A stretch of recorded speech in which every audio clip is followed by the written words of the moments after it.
Things that benefit from stress, shock, and unpredictability. Anti-Fragile by Nassim Taleb.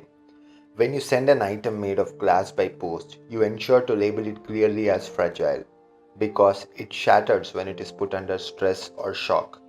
Fragility is easy concept to understand. When we think the opposite of the fragility, we struggle to recall and finally come up with robust or strong, which mean not easily broken. In reality, the opposite of fragility is unbroken or anti-fragile. Things that gain strength from stress, pressure, or shock, which you can label as handle roughly. How anti-fragile works. When we exercise, we put our bodies through unusual stress. In doing this, our bodies react to the shock and grow stronger. In this way, our bodies are anti-fragile.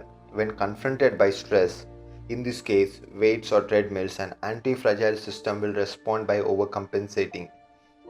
It will improve its capacity to deal with possible future shocks. In our bodies, overcompensation and redundancy allow us to be prepared for unknown problems ahead. All man-made systems are fragile. Anti-fragility is typically found in natural or biological systems. Most man-made systems are fragile and cannot be anti-fragile as they cannot improve based on failure or unexpected stress. At best, they can only be robust. For example, a car will eventually wear down when we use frequently. It may be able to withstand some shocks, but it won't benefit from them.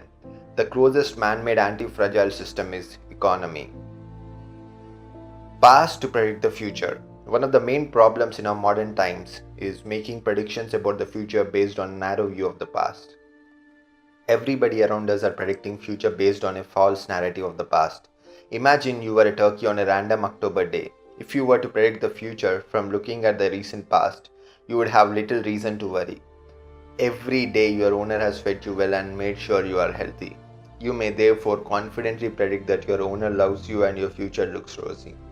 On Thanksgiving Day, you would be in for a big shock. Role of anti-fragility. We are taught in school that the Industrial Revolution was a product of scientific progress. Developments in theoretical knowledge drove technical advances, which in turn transformed manufacturing, business, and society. This narrative is wrong. Industrial Revolution was in fact largely instigated not by academics and professionals but by hobbyists and amateurs. The submarine was not invented by a university or a naval institution, but by a preacher, Reverend George Garrett, who worked on it in his spare time. Inventions like this were the result of hundreds of manufacturers working independently, constantly trying out new technologies and ideas, often failing but occasionally hitting success, from which society as a whole benefited. Modern society undermines the importance of anti-fragility.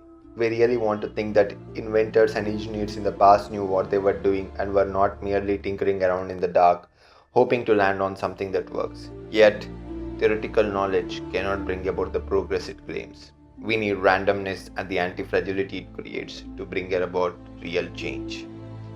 Thank you for watching this video. Kindly subscribe to our YouTube channel. Thank you.